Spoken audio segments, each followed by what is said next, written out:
So today's session will focus on three main themes, which are firstly, the timeframes for assessing and addressing risks and vulnerability. Secondly, whether the bill sufficiently empowers local and provincial government to take action.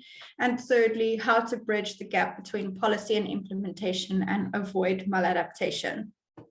And as you might have seen in the program, the session will include both guest speaker inputs and group discussions on these topics. So what we plan on actually achieving out of today's session is the Adaptation Network will gather inputs from this online consultation, which will then contribute to key inputs into the network's written comments to be submitted to Parliament by 27th of May as part of the public consultation process. And just on that note, I'd like to remind you about the Adaptation Network's call for written comments as part of the network's joint submission.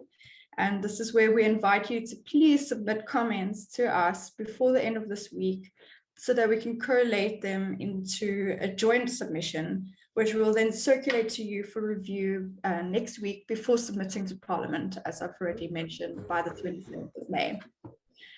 Okay, so I just want to thank you again for joining today's session, and we look forward to engaging with all of you and also receiving your written comments.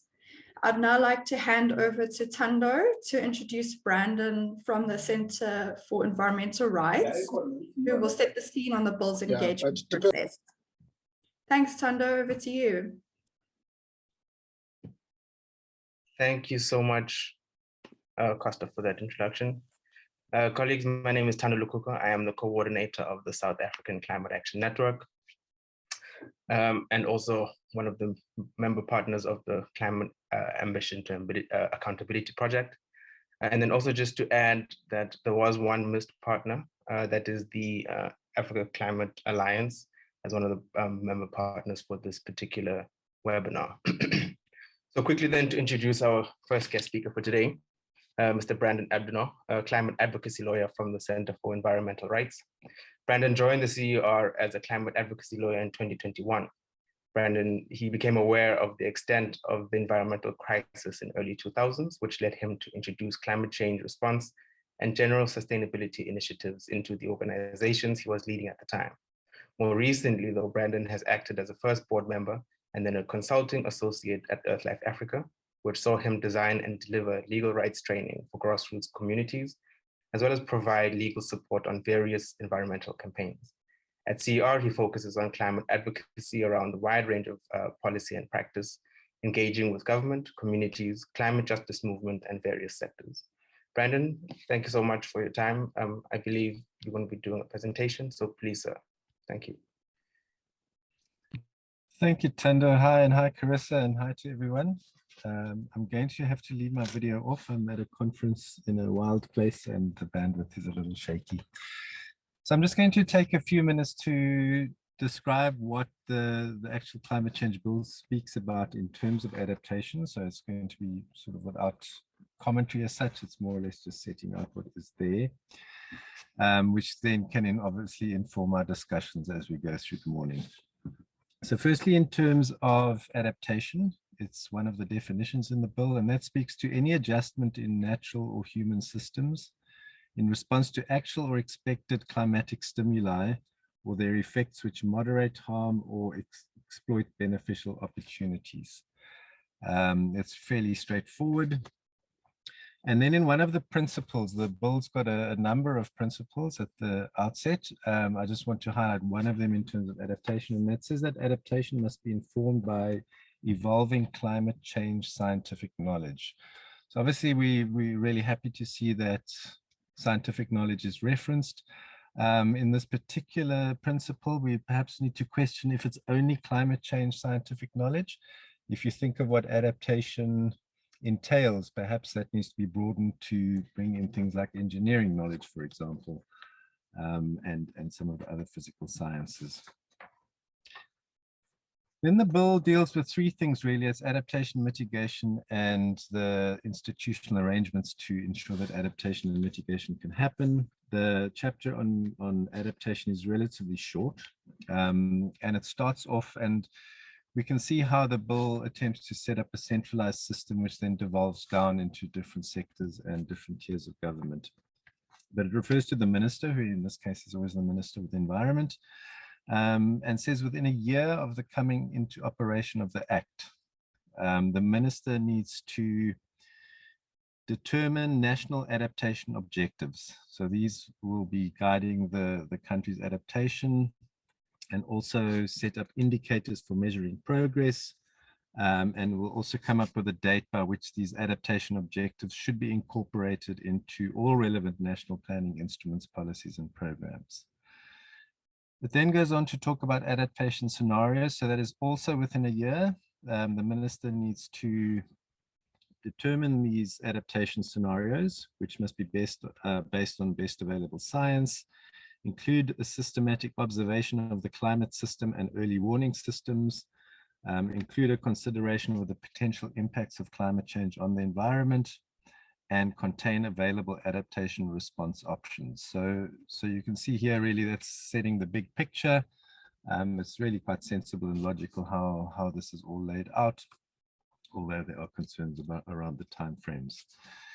So a year after these objectives and scenarios are established, the national adaptation strategy and plan then needs to be formulated by the minister. The minister in this case consults with other ministers, and this national adaptation strategy and plan, as I say, must be in place within 2 years of the coming into being of the Act.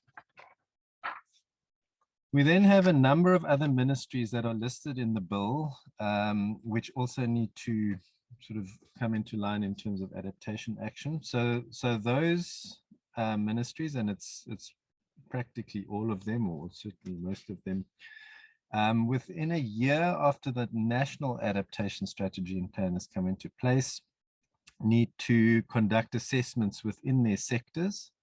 And then another year later, after the national adaptation strategy and plan has come into being, they need to then formulate their sector adaptation strategies and plans. So when we're talking about sectors here, obviously it's something like health, water, energy, agriculture, et cetera, et cetera. So we see that these sector adaptation strategies and plans now only need to be in place a full 4 years after the Act comes into being. So that basically starts to highlight some of the issues again in terms of timing. And then just to go into the provinces and municipalities, which are specifically provided for in the bill as well. So this devolves the responsibility to an MEC or a mayor, as the case may be. And it says within 1 year of the publication of the National Adaptation Strategy and Plan, this municipality or district municipality needs to undertake a climate change needs and response assessment. So again, that is quite strongly adaptation focused, although not exclusively. And then 2 years after that needs and response assessment has been done is develop and implement a climate change response implementation plan. So that's where we now see these different levels of government needing to come into being. But if you add all of that together, that's a full 5 years after the Act is in place before we actually get to see a municipality, for example, its climate change response implementation plan.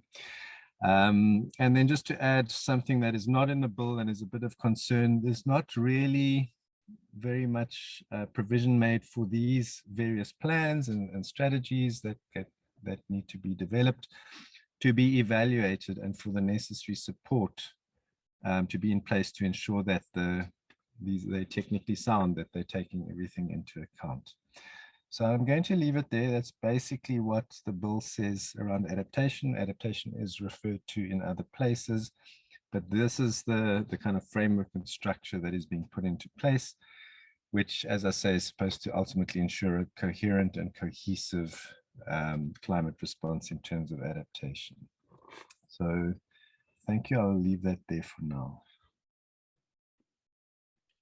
Thank you, Brandon, for put on video quickly. Thank you, Brandon, for that overview of the bill. Some useful nuggets there, and I think it opens the scene very well for us to then delve into next segment of our webinar today. So let me first then introduce the very first or the second speaker, but the first for the guest speakers, Mr. Chris Trissos. I hope I pronounced it correctly. Chris is a senior researcher at ACDI, the African Development Initiative at UCT, and he directs the Climate Risk Lab at at ACDI. The lab integrates data and methods from the environmental and social sciences to focus on climate change risks and inform more rapid, just, and equitable responses to climate change. Dr. Tristos was a coordinating lead author on the IPCC's 6th assessment report, responsible for Chapter 9 of Working Group 2. The Africa Climate Change Impacts, Adaptation, and Vulnerability was the title. He's also the section facilitator for the IPCC synthesis report on near-term responses to climate change. And Dr. Trissos' current research focuses on climate change risk to global biodiversity, human health, and food systems, as well as strengthening climate finance and understanding how society can adapt to multiple interacting climate change risks. He has consulted on climate change adaptation for the World Bank and other development organizations. From 2019 to 2022, he was a feature leader in African Independent Research Fellow with the African Academy of Sciences and the UK Royal Society. He's regularly interviewed by various online and print media on climate change risks and how we can respond to them. He's also the co-creator of a climate change choose your own adventure game called Survive the Century. And you can play it at www.survivethecentury.net. I think we can post that link in the chat as well, so colleagues can also look at that at the end of the session. Chris, over to you. Thank you. Thanks very much for having me, and thanks for the kind introduction. Okay, are you able to see my screen? Yes, we are. Okay. Hi, everyone. Morning. I'll just give a very short presentation on some key adaptation messages coming out of the recent IPCC Working Group 2 report and what they might mean for the draft climate change bill. So first, there's this overall message that excuse me, let me just move the Zoom thing on my screen. The scientific evidence is clear. Climate change is a threat to human well-being and the health of the planet. And critical to the timelines in the bill, any further delay in concerted global action will miss a brief, rapidly closing window to secure a livable future. So in this context, what is the role of climate law? Well, we don't have much evidence for adaptation. Many of these laws are still in progress. It's too early to tell their effectiveness. But looking at different countries that have put in place mitigation laws, there's now evidence that climate laws enable mitigation action by setting targets, by mainstreaming mitigation into sector-specific policies, enhancing regulatory certainty, creating law-backed agencies, creating focal points for social mobilization, and attracting international finance. This is an IPCC finding looking across multiple countries' climate change mitigation laws. So can the South African bill do the same for adaptation would be my question. What do we need to have in there to enable the bill to do these things for an adaptation focus? So looking at adaptation, what do we know about the options, the effectiveness, and some of the limits? First, to the context. Adaptation is not just about the climate change science. A lot of it is about the vulnerability and the exposure. And a climate change bill would be wise to consider these contexts. So first is increasing urbanization, often in areas exposed to climate hazards. Another one is growing populations in informal settlements. Many of these informal settlements lack basic infrastructure, leaving people more exposed to storm damage, such as we saw in Durban recently, but also extreme indoor heat. And then histories of marginalization and increased vulnerability through legacies of colonialism and economic and social policies. So not just the climate change science is the first point I'll make. Second, looking across Africa, this is more than South Africa, major barriers to adaptation that show up are often around information, awareness, and technology, around adequate access to and sufficient amounts of finance for adaptation, and then around the governance and institutional arrangements of adaptation. Other barriers are substantial, but these three are some of the most significant. And so again, the bill would be wise to focus on them, I think. There are information barriers to adaptation. Looking at that first, a key issue here being only about 1% of climate change research globally has gone to African institutions. Most of this funding comes from the United States and the European Union and goes to the United States and the European Union to research problems in Africa.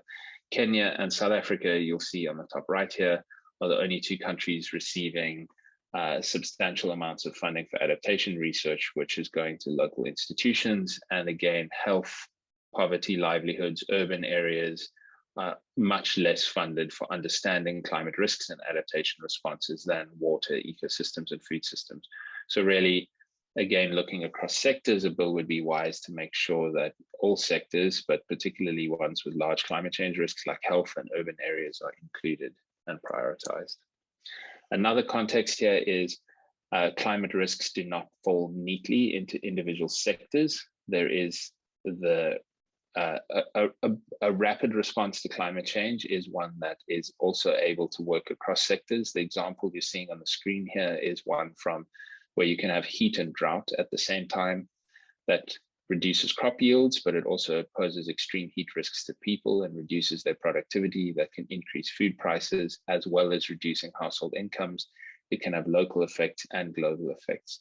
So the point here really is climate risk is complex, and working across sectors is important. Finally, on the challenges, when going fast and trying to move from ambition to action, it's important to avoid maladaptation. An example here, we often hear about large tree planting campaigns as a solution to climate change. Restoring indigenous forest is a good idea, but planting trees in ecosystems that are not naturally forested, such as savannas or grasslands, can represent large risks to livelihoods, biodiversity, and water security. The purple on this map is potential tree planting campaign target areas that fall in areas of Africa that are naturally unforested. If you look at South Africa there, even the Kruger Park is, according to this research, a potential place where trees could be planted as a climate solution. So I think needing to be very careful about what types of solutions are proposed and whether they actually are maladaptive. So what can be done? Well, first, a priority area for action is cities. Africa is the most rapidly urbanizing continent. South Africa is urbanizing quite fast. Electrification is not just about mitigation here, it's also adaptation, reducing things like indoor air pollution, but also electrifying transport. Increased nature-based and engineering approaches together. So this is using ecosystem-based approaches such as natural drainage in stormwater areas in combination with engineered hard infrastructure solutions can be more cost-effective and more effective at reducing climate risks.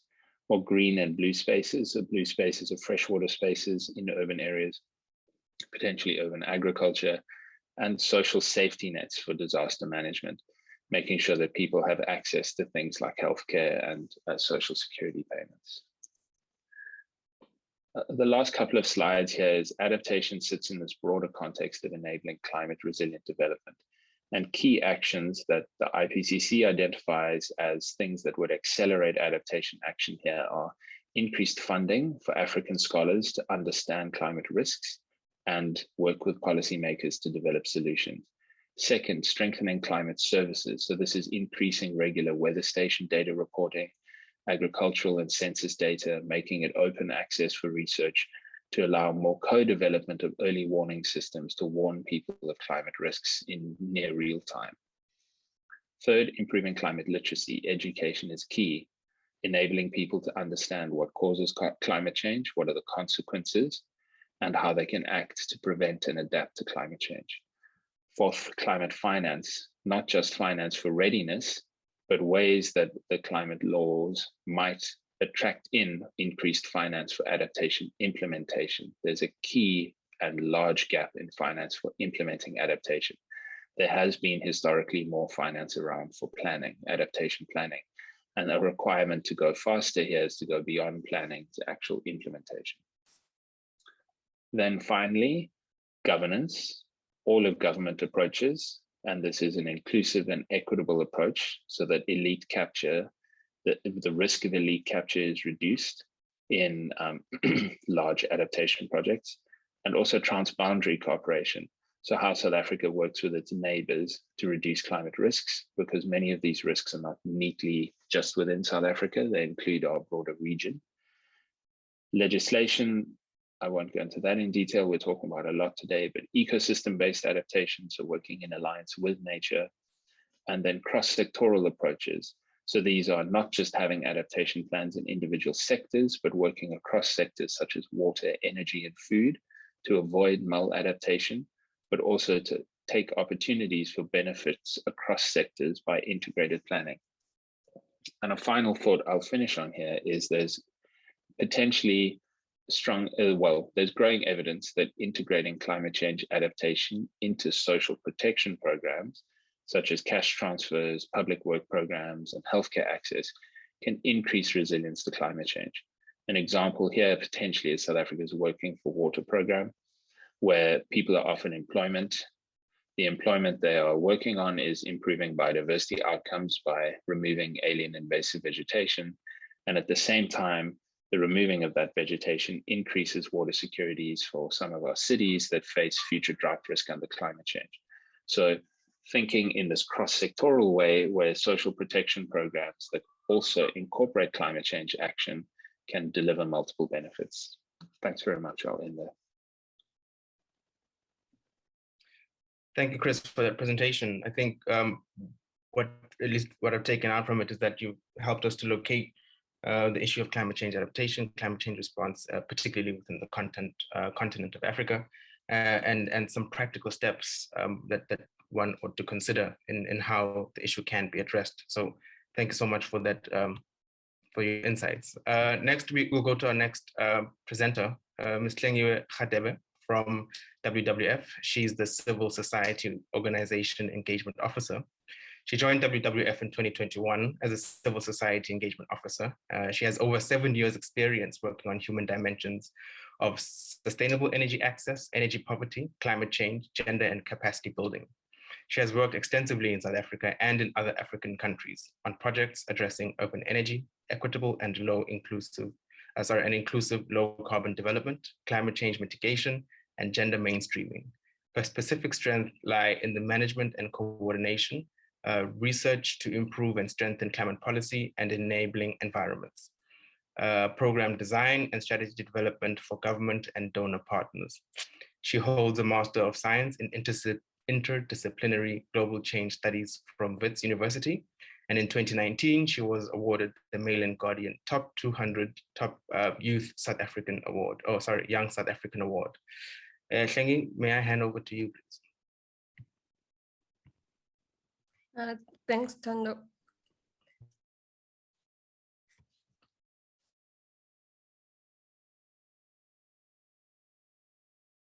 Apologies, I'm looking for my presentation.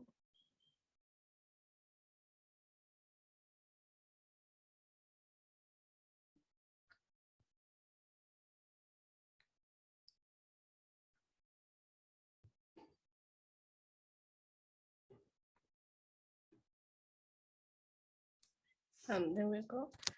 So I'm going to be presenting, linking what Brendan and Chris have talked about. So with the IEJ and WWF, we put together a fact sheet that looked at is the South African climate change bill responsive to adaptation needs. So the purpose of the fact sheet and my presentation was to assess whether or not the current draft of the South African bill is up to task in responding to the impacts of climate change as highlighted by the IPCC report. And it also looks at different mechanisms that to be required for the bill to provide an adequate policy response to the IPCC recommendations.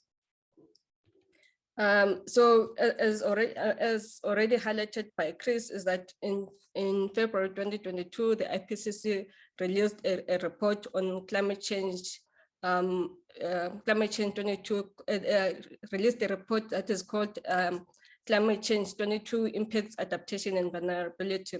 And the report made it clear that unavoidable climate disasters and long-term environmental changes are to be expected, and that we invest in adaptation with equal force and agency as mitigation or reducing greenhouse gas emissions. So some of the key findings, which Chris has also highlighted, was that the report concludes that climate change is already harmed people and nature around the world, particularly those in particularly poor people are already in harm's way, already facing the impacts. We know we're seeing it now with Devon. The world needs to cut total greenhouse gas emissions by 45% by 2030. Increasing extreme weather events have exposed millions of people to food and water insecurity. And so far, and the most important part there is that so far governments are not doing a good job at climate adaptation. So I think that is why we wanted to see how can the bill be improved even better to ensure that we respond to the IPCC recommendations. So we rated the bill, the draft bill against the findings of the IPCC report, as well as we looked at international climate change bills that seem to be really that have been rated the best in the world in addressing climate change and adaptation. So we looked at, does the bill address, does it declare climate emergency? What are the adaptation concepts? Does it align to socioeconomic and environmental rights? Is it transparent and accessible? What are the adaptation strategy?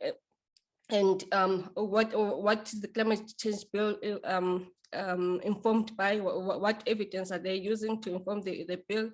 And is there accountability? So these are the mechanisms. We picked some of the mechanisms and then started to rate the bill. So green was that it was sufficient, orange was that it was insufficient, and red was that it really addressed this issue.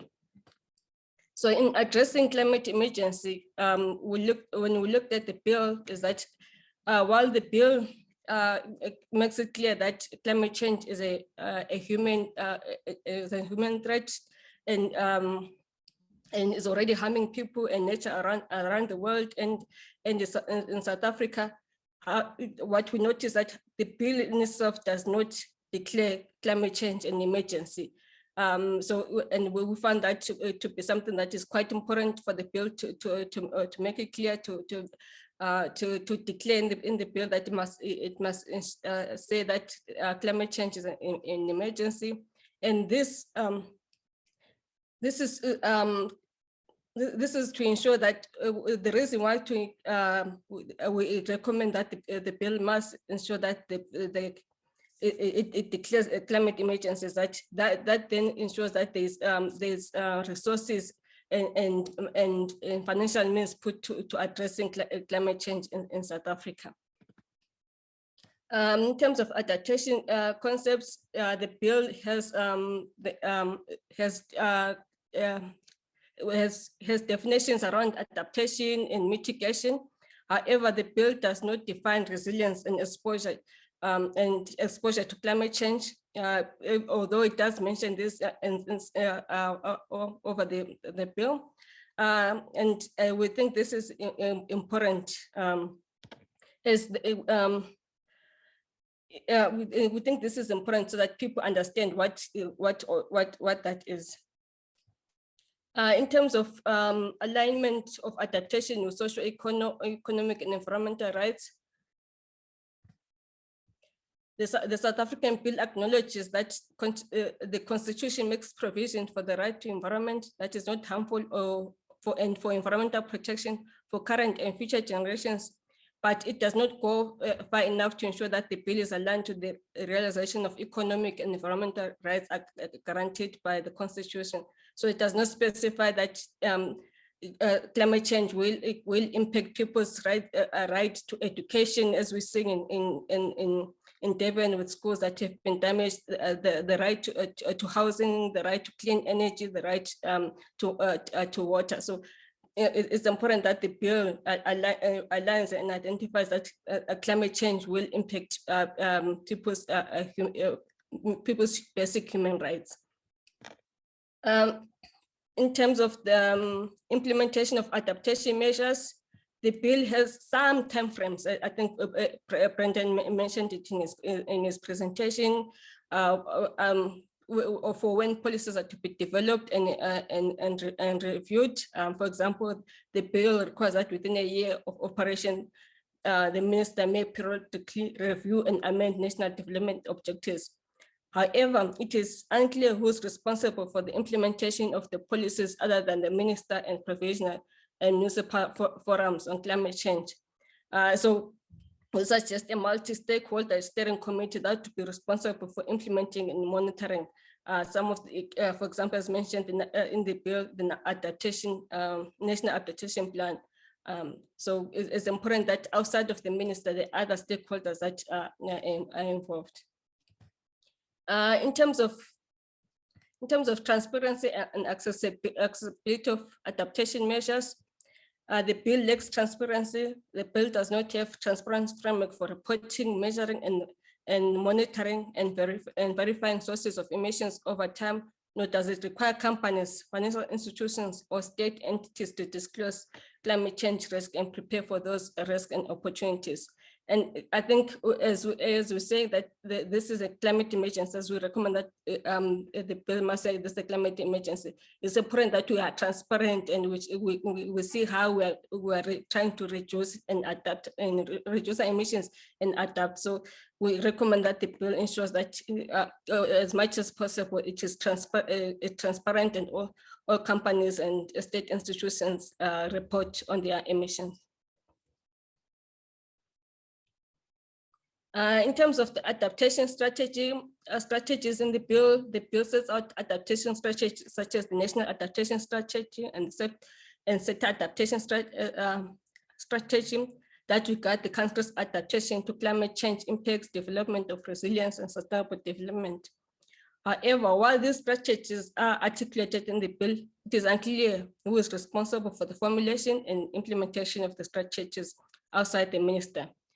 In addition, currently the bill does not make provision for relocation of communities affected by climate change, which might result in the communities being permanently displaced. So we are seeing in KZN a lot of people that have lost their homes do not have places to go. So the bill should start considering what will happen when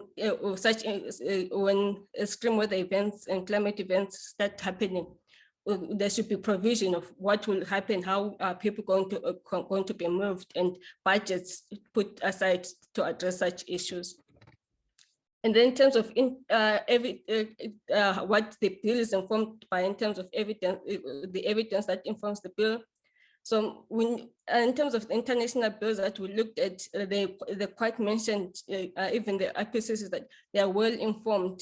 Climate change bill will be informed by the most up-to-date, comprehensive and authoritative scientific data on climate change and be able to capture both physical and non-physical climate change risk. The bill affirms that it will use the use of the latest scientific knowledge, but it is not explicit on the source and does not make reference of traditional knowledge. So, for example, with the IPCC reports, the bill should use IPCC reports to inform it, as well as use traditional knowledges to inform and to keep up to date with the latest data, so that it is responsive to the challenges that we are going to face. And then in terms of accountability and adaptation measures, there is no clear directions of accountability on climate risk exposure. To improve accountability, the bill should require the disclosure of companies and state-owned entities for the exposure to climate risk and measures they are taking through the investment decisions to reduce them. So that should be my presentation. Thanks, Tando. Thank you so much, Shengi. For me, what's coming out clearly is there are a lot of areas which have been identified by the respective organizations, and that just clearly indicates that these are big issues that need to be addressed. I mean, I can just note the issue of the timeframes coming out, the issue of responsibility, and the issue of the ability for the bill to respond to the impacts that we are clearly observing, as is the case in KZN. So thank you so much, Shengi. We now move on to our next presenter, that is Lindile. So Slindile is a senior advisor for environment management and sustainability at SALGA. She holds a BA degree in tourism management and postgraduate qualification in environmental studies. She has over a decade experience in the capacity development and transformation of local governments in South Africa. She also has contributed to the advancement of governance, IGR, and international relations systems in municipalities, ensuring that partnerships yield positive results. She has facilitated municipal access to climate finance by providing technical support in drafting of funding proposals, drafting of climate response plans, and accelerating the processes requiring municipal council approval. Slindile has been extensively involved in waste management, water and sanitation, and in bringing solutions through international programs and partnerships. Slindile, thank you so much for your time, and over to you. Thank you, and greetings to everyone who is part of this engagement, and particularly the civil society, which is a group that we don't necessarily usually, interact with. As SALGA, we usually interact with the municipalities that are within the civil society. So a lot of this will also, you'd find that the discussion will be focused also a lot on what is happening at the local government level. However, this conversation or about the bill itself, the two presenters before me have covered mostly of what the bill does entail. So for myself, I think some of the sections will just be merely, I don't know why I cannot. Is it moving on your side? Because I just see myself here. No, it's not moving yet. Let's try to escape and start again. Okay, I'm just going to share the screen again. I think if I put it presentation mode, it becomes a bit of a challenge to maneuver. I don't know why. Let me just try again. Sure. Okay, here we go. Now it works. Okay. So basically the climate change bill, which is basically going to become an act once it's approved, it gives us the legal duty to act. Most of what has been happening in South Africa, in municipalities and for individuals as well, is that it has been a challenge to act on climate change, although we have been doing it, but most of the time it's been an unfunded mandate because there was no bill or that legal duty for people to act in that space. So it's going to become like a great breakthrough for us to be able to then, establish mechanisms to act and oblige in accordance to the bill. So it establishes like a framework that supports our commitment to the global climate change agenda. And it also formalizes the South African approach to tackling both mitigation and adaptation. It also helps in us, to be able to analyze the national risk and then develop some sort of an adaptation program with clear informed analysis based on the act. And it sort of builds strong foundation that is required for government and organizations and civil society to respond to climate change. So in just discussing what the bill itself entails, we know that there's intensive action that is required in many areas because it must drive down its emissions right across the economy. And for us to be able to meet the legally binding carbon, in line with science and fairness in a justifiable manner. This requires us to build on current plans. I looked at the discussion earlier on the chat.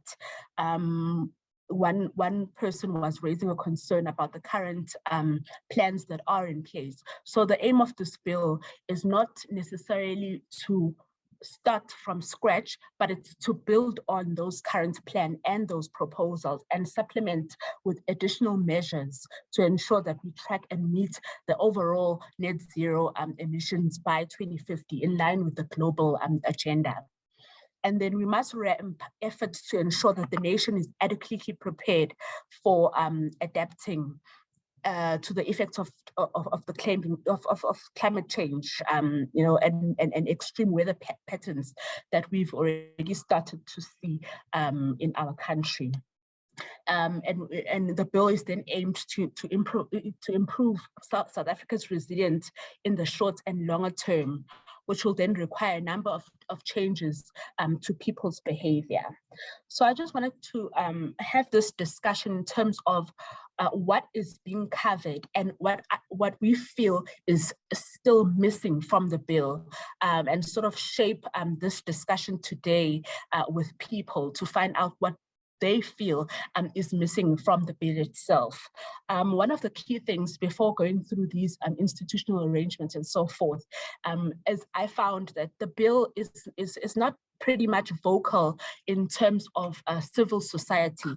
It's quite vocal in terms of what provinces should do, in what municipalities should do, what government as a whole should do, but it's not very clear on what do civil society and civil society organizations, then how do they participate in implementing the bill. So in terms of the institutional arrangements, the bill is very clear on provincial structures, on how they should be established, who should drive cooperation, and it's clear on what municipalities should do, what is their role, and what is the support that is coming from provinces, such as departments such as the DFFE, and on how the committees should be set, etc. Although I found that on the bill itself, if you go to the sections under institutional arrangement, the setting of the Committee for Climate Change, it's not, although it does say that it may be set, it's not explicit to say that the Climate Change Committee must be established, must do this, must do that, because I feel that once it becomes an act, it shouldn't really be a matter of a choice. The use of words there that indicate may suggest that president has or structures have a choice in the matter. So what is missing from the bill is that there's less indication on the local government level in terms of the clear guidelines. There is a suggestion that institutional arrangements should be in this manner, but not quite clear. And there's no mechanisms for implementation, i.e. Partnerships with tertiary institutions, civil society are not quite well defined in the bill. And in terms of adaptation to climate change, what is included there? Okay, first, the description of adaptation in the bill, it's defined as means any adjustment of natural and human system in response to actual and expected climatic stimuli, blah, blah, blah. We can all read that. But for me, I feel that somehow that definition needs to be, in the context of South Africa, be clear and understandable. What do we mean when you say adaptation? Because if you read that, it's not quite, it doesn't really make sense. What are they defining here? What is adaptation? So the bill does not indicate the necessity of systematic observation on early warning systems. And there is linkages with the National Adaptation Plan and the strategy, as we discussed earlier.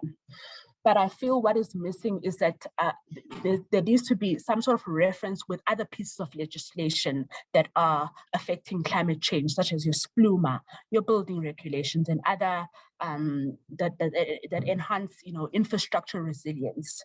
The communication aspect of the bill, how is it communicated with general public within government and its spheres, the information sharing of the science and its people, the monitoring and evaluation part of it, it's not very clear on the continuous monitoring and review of climate responses, etc.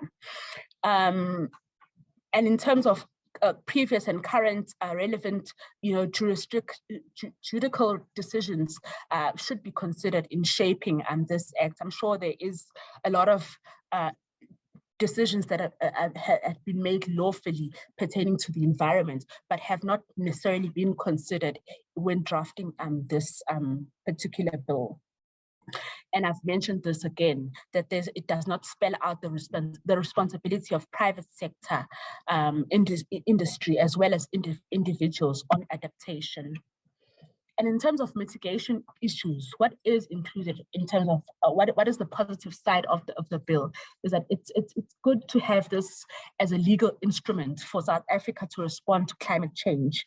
And it does clear out the linkages between the sector pertaining to mitigation, province and national. And there are positive strides in the bill, especially on the mitigation in setting of targets.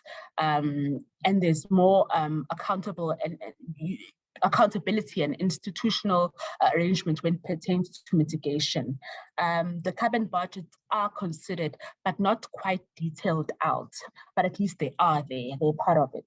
So what is missing from the bill is the waste management sector, because we need to also consider them as well, because they are a contributor of greenhouse gases. So there's no mention of, of waste management. There is some bits of energy, although renewable energy solutions are not quite mentioned. And in terms of monitoring and developing of human capacity towards overlapping roles between mitigation and adaptation duties. The bill is not quite clear on that, because we do find that on the ground, mitigation and adaptation does differ quite a lot. So it overlaps, and the bill considers this as just one role. So just a summary overview of what is missing from the bill and what we could perhaps contribute as comments. There is a need to recognize the limitations in terms of what is possible. We can't be overly ambitious. We need to have some sort of guidance on limitations. And in terms of carbon tax and budgeting, we need to have targets for reducing carbon emissions in line with policies and strategies for meeting the carbon budgets. And we have to also have some sort of targeted greenhouse gases, other than CO2, and specific, contributors. One of the things that I found is that the bill, it considers climate change as an environmental issue. I think as a country now, we need to move away as viewing climate change as, a function that needs to perhaps reside in the environmental department, because it then becomes an environmental issue like any other.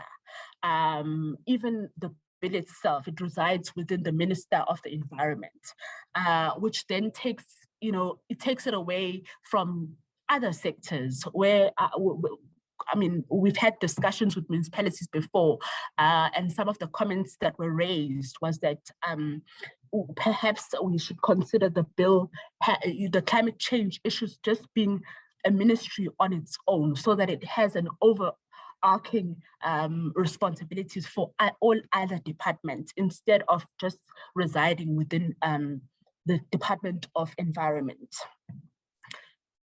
So we feel that the bill does not also take into consideration the recent national determining contribution. Since it was first published in 2018, not much has changed. It did not necessarily take into consideration the NDCs, that we recently, as a country, indicated that we're pledging for the percentages. And then the behavioral changes as well, in terms of capacity building and awareness. How will the Act assist us in that area? And then if I look at this bill in comparison with other climate change acts around the world, other acts around the world, what they've done, maneuvering these different screens, is that the government sets targets to significantly reduce global greenhouse gas emissions by 2050. And the Act is then established as a tool for establishing the committee that will respond to those targets. So with us, with our South African bill, there's not much mention of what are those targets? What are we working towards? We know that we're working towards reducing climate change, but how much are we going to, reduce? How are we going to be responding to that? And the committees in other countries consist of, professors, doctors, specialists with vast experience in climate change work. And as far as we know, here in South Africa, usually when these committees come about, it's politicians, but not necessarily with intensive background in terms of climate change work. So perhaps we need to also make contributions there to say that when this presidential committee is established, it must be people with vast experience in the work itself. Sorry, and then in terms of... Hi, sorry to cut you. Could just considering time, could you please move towards a conclusion? Okay. Because the presentation will be shared, what I'll do is that I'll skip these 2 slides and I'll just go to my last slide, which indicates that we will be having a municipal consultation on the 24th of May. So if there are parties that may be interested to join the session, what we do as SAGA is we also consolidate input similarly to what is being done here, but our focus area is on local government submissions, and that is then presented to Parliament. And then after that, once it becomes an act, we then provide the technical support to municipalities for the implementation. So thank you. Thank you so much, Lindile, for that comprehensive presentation.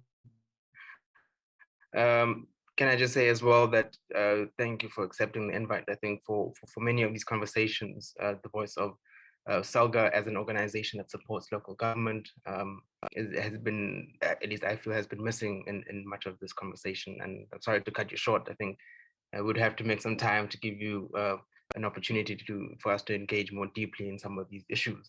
You've raised some important points, particularly the issue around what's the role of civil society, what's the role of private sector, including as well, some other, let me just end it there. Just there's a lot of aspects, I think, that just need to be covered in the bill that as local government you've been able to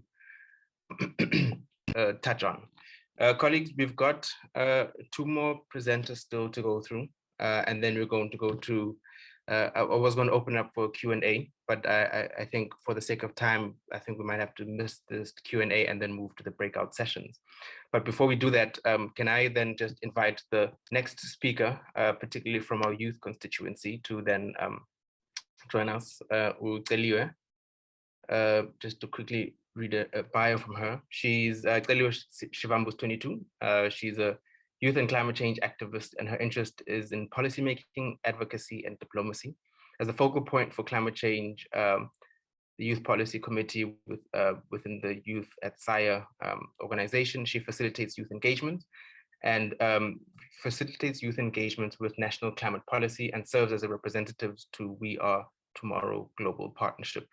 She has also been part of the co-authors of the Youth Climate Action Plan, or YCAP for short, for the city of Joburg, and was representing South Africa youth at the World Circular Economy Forum, plus the World plus Climate, hosted in The Hague in Netherlands.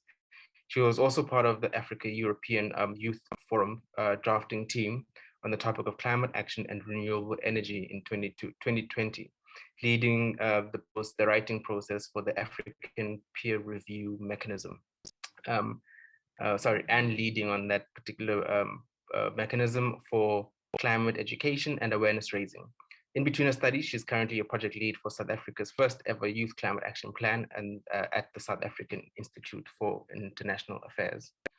Uceliwe, maybe please turn to you. Thank you so much for having me. Quick question, which screen is currently showing from your side? I think you need to press the presentation screen. It's on the left. Are you seeing 2 screens from your side? No, we're seeing 1. Okay. You can just press F5 on your machine. It should do the thing. Yeah. Okay. Is this clear? There we go. There we go. Okay. Thank you so much. Thank you so much just for the invites and just,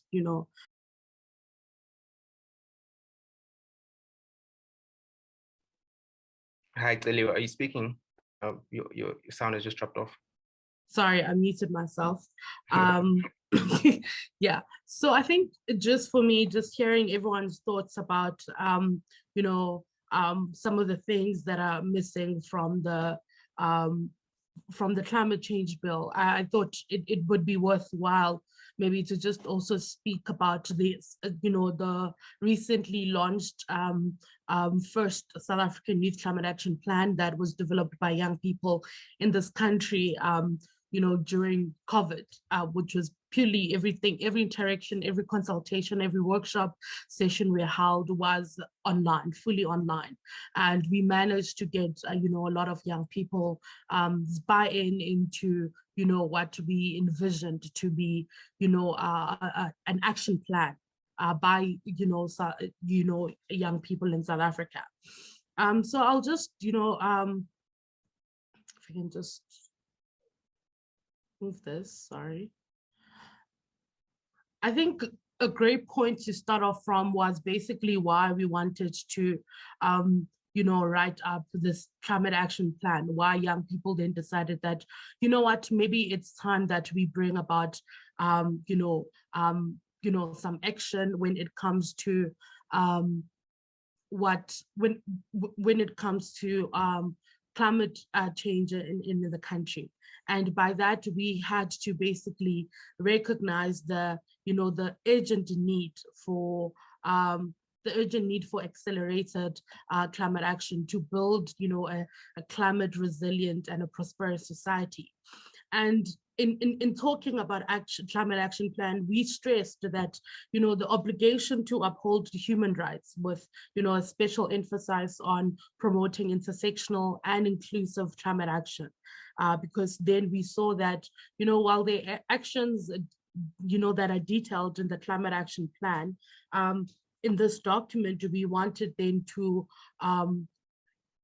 call upon national stakeholders, like the engagement, the session we're having today, and also, urge the global community to enhance their support for countries in the global south to commit to, global financing goals on adaptation and mitigation. And I would say that we are excited that something like the climate action bill is taking place, and young people from all over South Africa are representing. Sorry to cut you. Your screen is back again on the it's not in presentation mode. Oh, sorry. No, press one more. Wait, the you can find on your or yeah. There you go. There you go. Okay. Thank you. And we had to basically start from somewhere, and how we envisioned the CAAP then becoming a tool that also government and stakeholders can then use when they're trying to find the youth, a youth voice in it. And obviously all of this started when the city of Joburg launched their climate action plan, and we then asked for, a section to comment on the city of Joburg that we would, want to live in, a green and a just transition for the city of Joburg. And the city of Joburg was then generous enough to actually give us a chapter in their climate action plan with and with C40. And in the Joburg action plan, we basically came up with principles such as intersectionality, systematic change, community focused, just transition, innovation, accessibility, and sustainability. And these were the principles from the Johannesburg Youth Climate Action Plan. And after that was launched, we then decided to then move into creating the first of its kind action plan that will then, cover the thoughts and ideas and the lived experiences of young people all over the country. And how we then came about that was to form consultations, bring in young people through virtual and then basically speak about what is the South Africa that you will envision. And we had to envision that South Africa as young people, without the elders in the room or without big consultation gurus. We just had to just be together. And that meant sometimes Googling certain words and certain terms. And it meant also having, friends in the science who are scientists like Prof. Vogel from the Global Change Institute at WITS, who was a dear friend to us during this process, explaining all the big science, terms for us. And we said, we want to integrate science, the report from the IPCC into an action plan that anyone who can read our action plan could basically understand and integrate that into policy.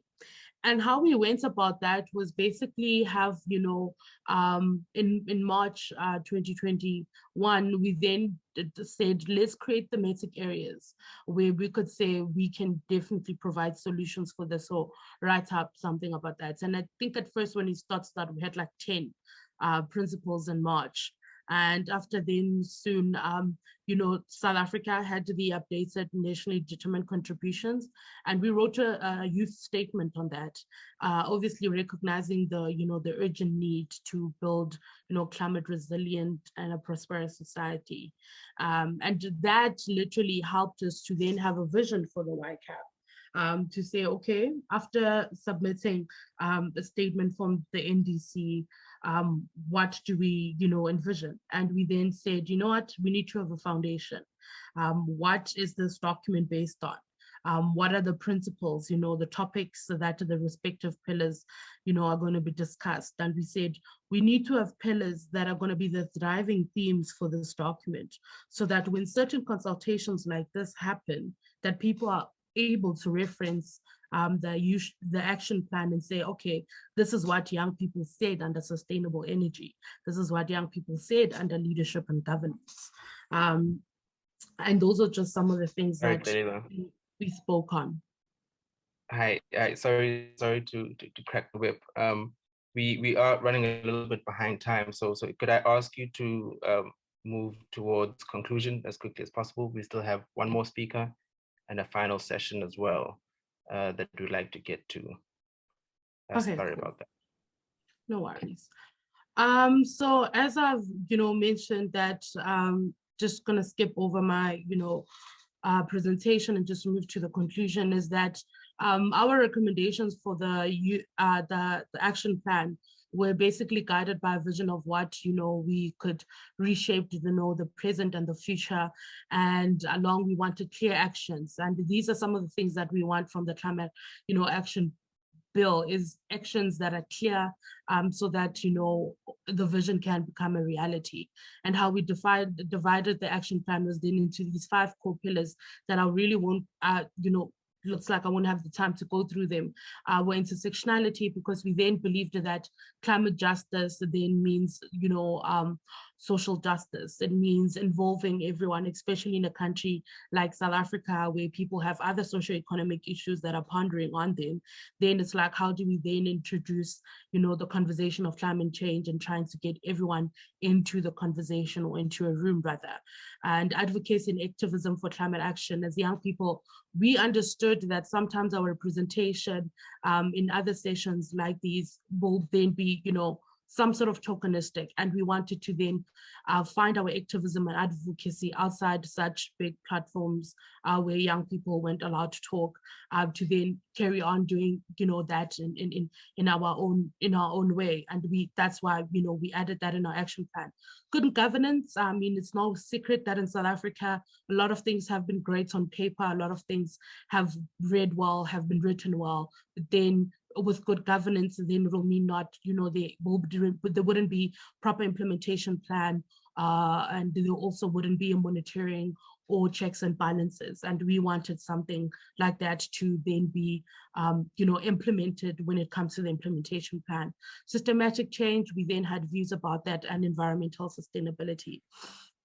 And I think all of the pillars then. Sorry. I have to unfortunately cut you. We do have one more speaker, as I said.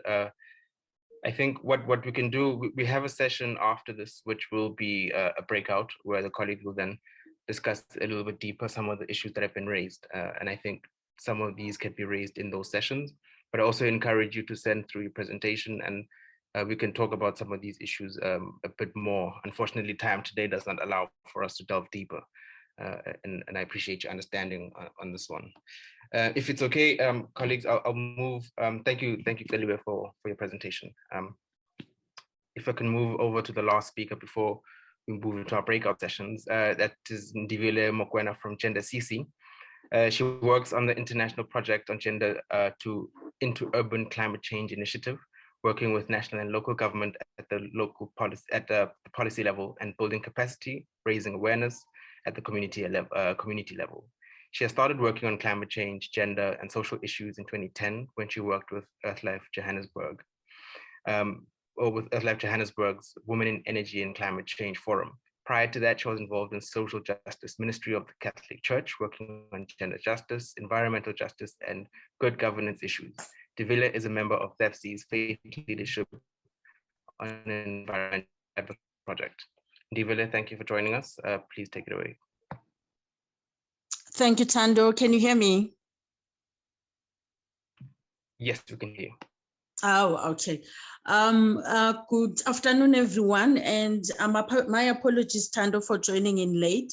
I experienced technical glitches with my laptop and I resorted to connect through my phone. And yeah, I will try and stick to my 5 minutes. My input is going to be around reviewing the climate change bill on the community, from the community and gender perspective. As alluded by most of the previous speakers, that the bill itself is not measurable. There are no actions and activities into the bill, and there are no clear indication on timeframes and targets for assessing and addressing risk and vulnerability. Implementation plan is not clear, and the process of monitoring and evaluation is not there at all. There are no budget allocation to all the plans that they are talking about. And it's also not explicit on how they are going to achieve, for an example, the reduction in the vulnerability of society, the economy, and the environment to the effects of climate change, and how they are going to strengthen resilience and enhance adaptive capacity. For an example, the KZN scenario should be a guide on how best to be prepared. The bill should reflect preventative measures and not the usual responsive measures that we see in climate change policies. In KZN, for an example, when I talk about preventative measures and responsive policies, in KZN, after the disaster, only we heard that there is $1 billion that is going to be spent to address the disasters. That $1 billion could have been spent to prevent what has happened. You know, our policies and government, they seem to be triggered by loss of life and loss of livelihood. Only then they are able to take action. So I think it's still very weak when it comes to being preventative, to prevent such scenes that we have seen in KZN. The bill states that it should provide an integrated and coordinated approach to the management of adaptation measures in response to impacts of climate change by organs of states in all spheres of government. And where relevant, it should also include non-governmental organizations, private sector, and local communities. And that statement of where relevant is a red flag for civil society, because civil society have to be involved in every step of the process.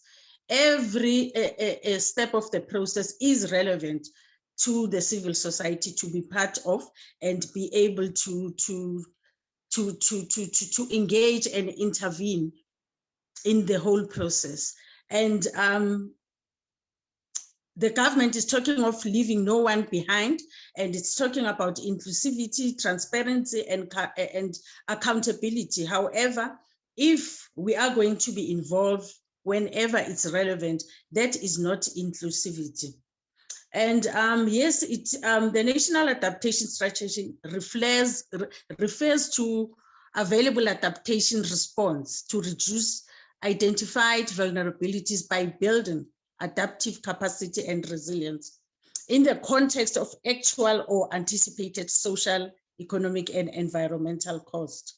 Now, how are they going to effectively and equally address vulnerability without any sex and gender disaggregated data to be able to allocate cost accordingly in terms of differentiated impacts of climate change?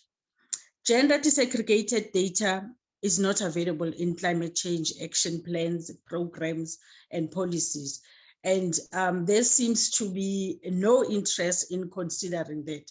And without that, we won't be able to address climate change equally with everyone being inclusive.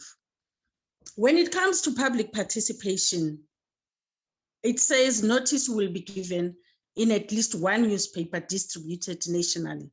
That is the exclusion of local communities. There are local community radio stations and newspapers to inform local communities of public participation. If they really want to engage local communities who are by the way, on the at the coalface of climate impacts, surely it means they haven't learned anything from the KZN disaster, because that was an eye-opener that, you know, early warning systems has to be communicated effectively with local communities.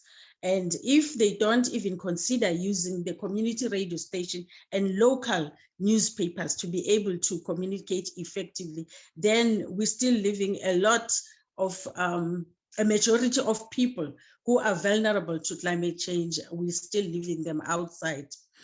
And we also acknowledge the efforts that they are trying to break down departmental and sectoral silos by involving all state-owned entities responsible for certain functions and involving other sectors. I think it's finally dawned that climate change is not an environmental issue, as Lindile has alluded to. It's what we've been advocating for years, and we have seen how after the disaster at KZN, how all the departments were roped in, how water, energy, and health were called in to come and help and do their part. And it's something we've been saying all the years, that climate change is not an environmental issue only.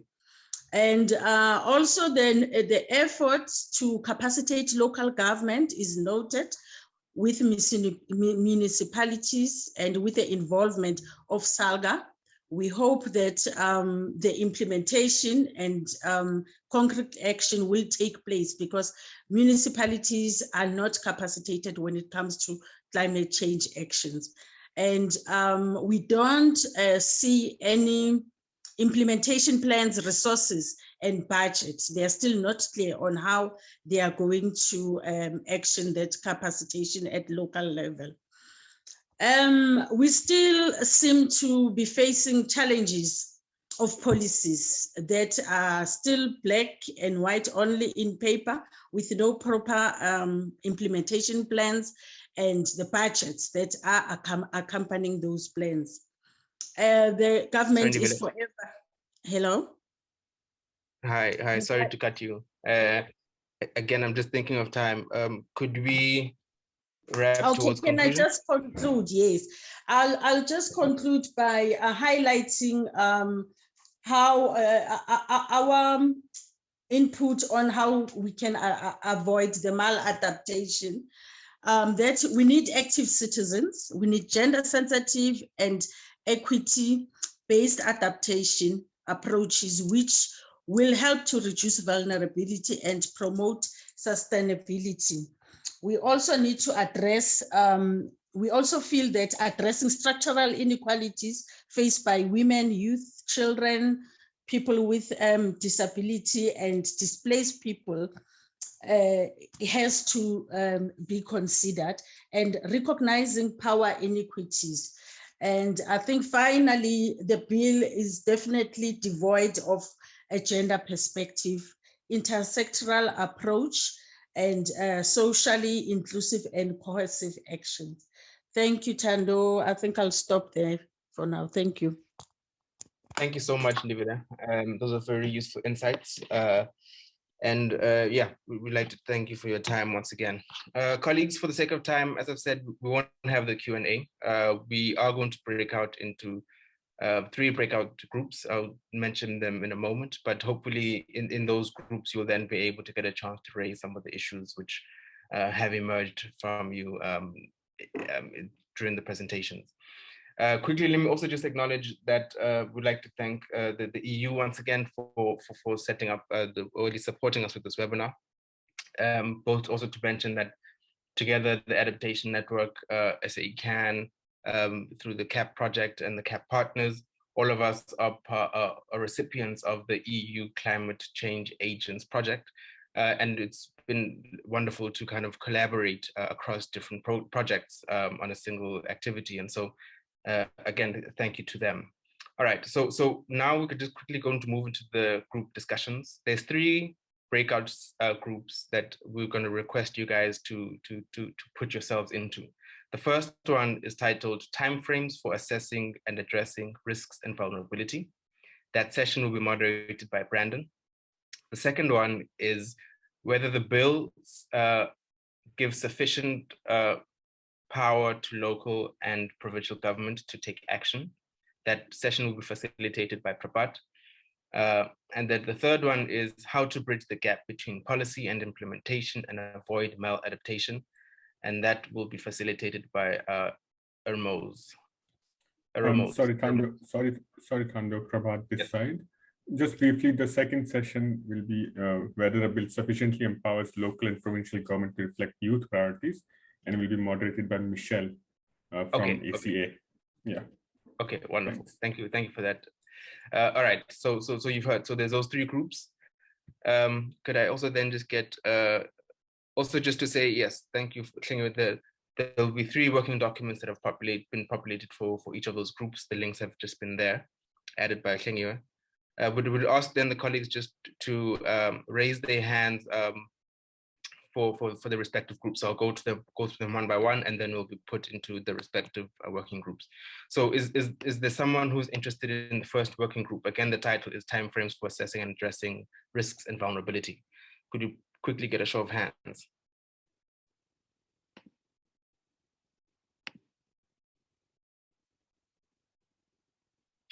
Oh, okay. Oh no, wonderful.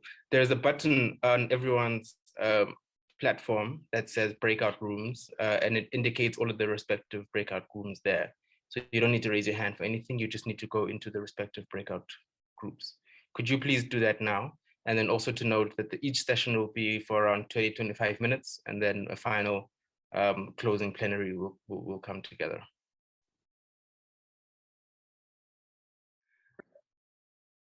I'm going to presume there's a rapporteur for each working group, and I'm just going to ask that we keep it short and succinct as possible, and that, yeah, we can then move towards closure. So can we start, please, with working group 1? Could the rapporteur come and just give us a quick feedback? Thanks, Thando. It's Brandon. Sorry, I just assumed that role as well. So general agreement that the timeframes in the bill are slow. We're seeing actions on the ground that are really going to interact badly with some of the impacts, and things like water scarcity were raised, in a general recognition that these impacts are dynamic and interlinked. So we really need a responsive framework that can deal with these things as they go on. A bit of a warning raised that was quite sensible. A lot of these issues are subject to public participation, which is recognized obviously as being a very good thing, but also a recognition that depending on how those processes are managed, they could take a lot of time. which could delay some of the implementation. So just to kind of flag that we need to watch how things like public participation are managed, but just to say in principle, certainly from the CER side, we're fully supportive and find that essential. Seeing that some role players in Schedule 2, such as the DMRE, have been mentioned, but on the other hand, they're failing to, for example, rehabilitate mines.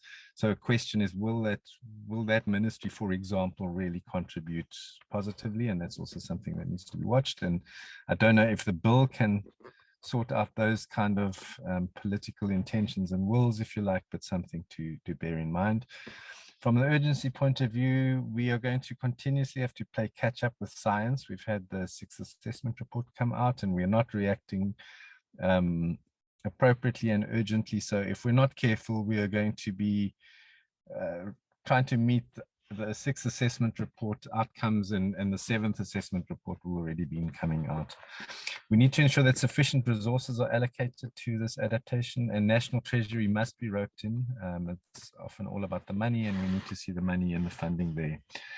Suggestion that an independent body is there to also control timeframes and monitor performance. Otherwise, we have a situation where ministries compete with each other, blame each other for their delays and that sort of thing. We, again, confirming many of the adaptation measures should already be in place. The Paris Agreement's been around for 6 or 7 years already. We've been looking at this issue in headline level anyway, in our local development outcomes, so there is no excuse. And then just to highlight and put in the comments that we're not starting from scratch. There might be some municipalities that haven't addressed this, but certainly the metros have. And it mustn't be a case of, well, we're going to do nothing and start from scratch and wait for 5 years. Whatever work is underway must continue and in fact be accelerated. A concern that penalties are not there. What are the consequences of not getting these adaptation plans in place? So there needs to be some teeth as well as monitoring and evaluation.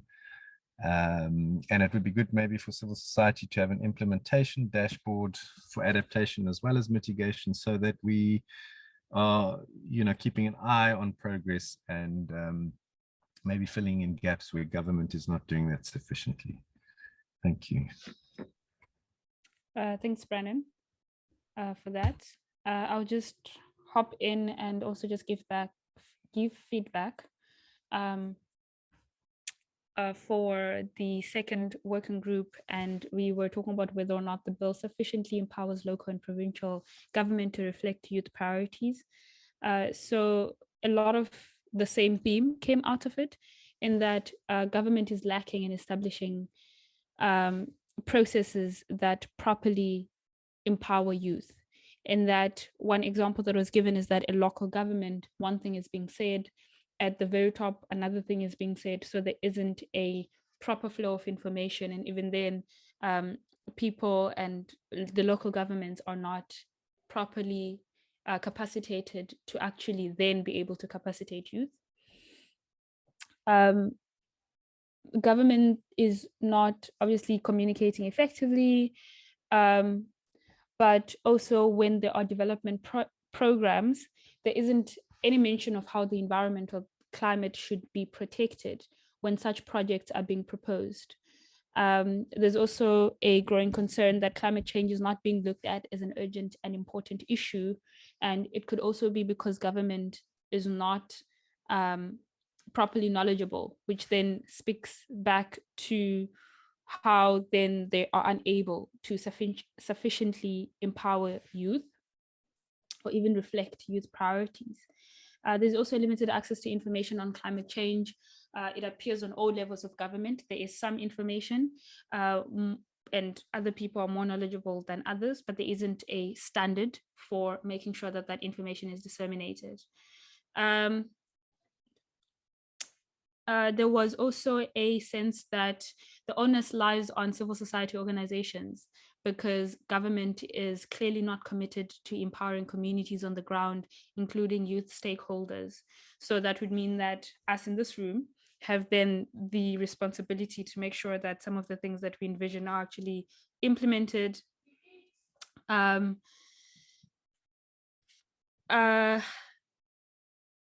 then lastly, the youth are aware of the issues that are currently affecting them, but we're not empowered to take action. I also speak from the position of youth. We saw that at the PCC Just Transition Framework, it came up multiple times that youth were feeling excluded from the process and that there was an urgent need for relevant education programs about climate change to be implemented. The South African education system is also one that has been excluding climate change as part of the syllabus, which is obviously a problem for years to come and is a problem for youth.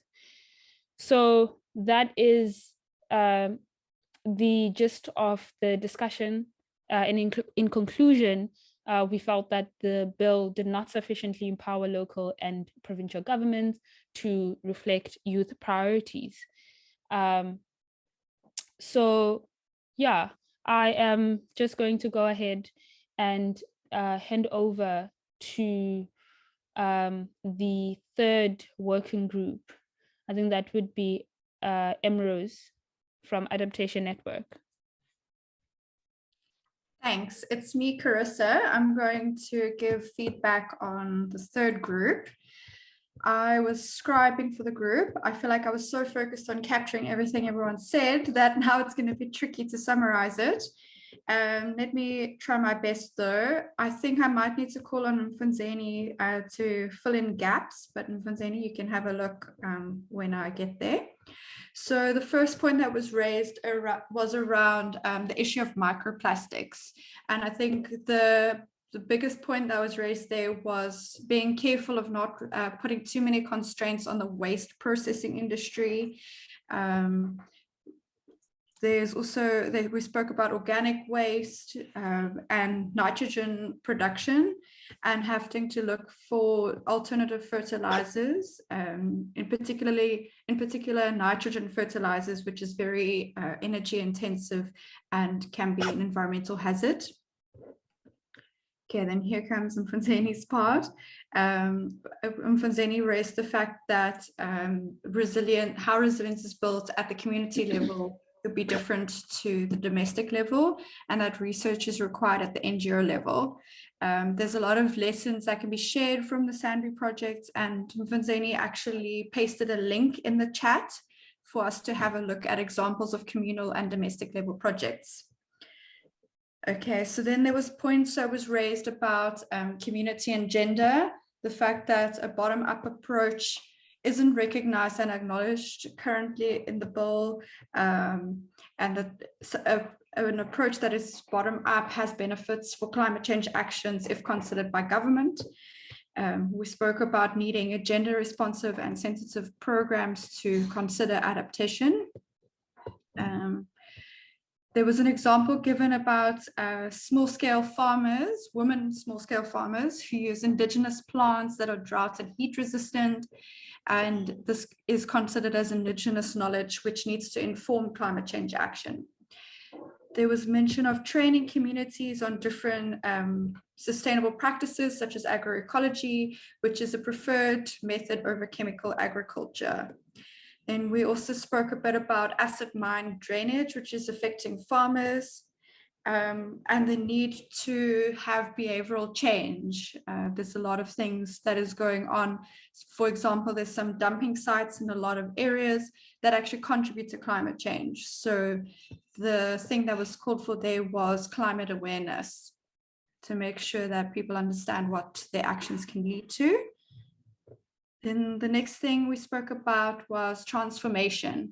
So adaptation supports positive transformation, and there were some examples given from an NGO that the projects are implemented and they need funding to be implemented, and that communities, I hope I understood this point correctly, is that communities often have really good ideas on how to actually adapt and ensure that the option that is implemented actually works, so that they could be aware of things that could count as maladaptation. And so when submitting proposals, it should always be consulted with communities first to see what works. Okay, so that is basically what we spoke about. Please, can the group jump in if they feel I've missed anything? Thanks, Charissa. You summed it up perfectly well. I think the only part missing is, I think someone raised the issue of fertilizers and how it could trigger nitrogen production. So we need to be careful about, when furnishing farmers with fertilizers, we need to think about the consequences it could have, for nitrogen production and that sort of thing. But otherwise, I think you did a brilliant job. Thank you so much. Thank you guys for sharing what came out of the working groups. In the comments, Ellen is just reminding everybody to please reach out to the Adaptation Network. The email address is in the comment as well. If you are interested in contributing or signing on to a joint submission on the climate change bill with a focus on adaptation. And with that, I thank everybody for participating and allowing us to draw up these ideas and putting them on paper. And with that, I'm just going to hand over to Prabhat. Prabhat, the floor is yours. Thanks, Michelle. Thanks very much. On behalf of all the organizations which have come together to host this thing together, I want to thank all of you for your time and participation. I briefly want to mention that the recording of this session would be available on SACAN's YouTube channel. I'll ask Pato to please put the link in there, and any other relevant link that might be relevant, Pato. I think it's that we have a newsletter coming in, and if you would like to highlight any civil society related activity to reach to the wider audience, please feel free to reach out to us, and Pato or Kingiwe would also put a link to that. I will quickly try to summarize what we discussed today. We had an important topic to discuss, whether the bill responds adequately to adaptation needs in the country. We started with Christopher presenting a view from the IPCC's perspective. I think from my perspective, is 3 points on barriers to adaptation, which is that the three lacunas are finance, information, that which is patchy dissemination, and the weak point on governance, institutions, and policy. I think that the latter came out in different interventions today. He also mentioned about that we need to be beware of maladaptation, which was also touched upon by the third working group. And then it was followed up by Kingiwe, who presented a fact which we are doing as part of the project, and she informed you about the assessment we have done of the bill against the IPCC findings. If you would like to have a closer look at the fact sheet, please feel free to reach out to Kingiwe. We would appreciate your further comments on that. Then Slindile from Salga also provided a very bottom-up perspective, some important points, especially about that, the importance of bill, that, the institutional arrangement is not clear on the role of civil society, and the communication dimension is missing. Also importantly, that it does not spell out responsibility of private sectors, and the point that climate change is considered as an environmental issue, and probably that we need to move away from this. This point was also touched by Ndivile in her intervention. Then Salive from SAIA, Youth at SAIA, mentioned the 5 pillars of the CAAP of intersectionality, advocacy and activism for climate action, good governance, systemic change, and environmental sustainability. So I think from my perspective, it's important to note that, that almost intersectionality and good governance almost was the common thread throughout the discussion. Nivile raised a very important point that CSO's involvement cannot be on a piecemeal basis. They need to be involved in every step of the process, which was discussed in working group 1, which Brendan said that there needs to be a certain degree of balancing of between urgency versus participation, because we need to act as well. So that balance, I think, would be an important exercise. How do we ensure both things are met? Ndivile also mentioned that she doesn't see evidence of capacitation at local level. There are no budget. And that the bill is devoid of any gender response. So I think that's an important point, which we should definitely mention. And finally, the 3 working groups. The working group 1 emphasized that the time frame is slow. We need to ensure that we are in line with science, in responding adequately to science. Working Group 2 mentioned that there's lack of information at all levels in the government also, but also that this is not part of the education system, and that youth feel excluded from the process. And I think that we need to think about how youth can be brought more actively into the process to infuse urgency. And Clarissa, summarizing the Working Group 3, emphasize the maladaptation options and highlighting the synergies and trade-offs involved. I got caught up with the issue of microplastics, but happy to discuss that on a separate note. But yeah, thank you all very much for your time. I hope this was useful, and yeah, we are looking forward to a strong submission on the adaptation, a joint submission to emphasize common points which emerge from the discussions today. Thank you very much. The organizing team can stay in for a bit more. Have a good day ahead.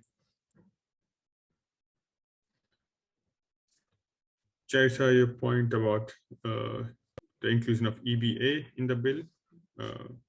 Thanks for highlighting that. Yeah. I'm gonna ask Ellen, is there anything else? Or if not, then I'll ask Thingiwe or Pata to stop the recording. Just thanks very much for everyone who contributed today in their various ways in setting this up, in presenting for us, and in participating in the discussions. So a big thanks from our side, Indigo and the Adaptation Network. Thank you, Prabhat.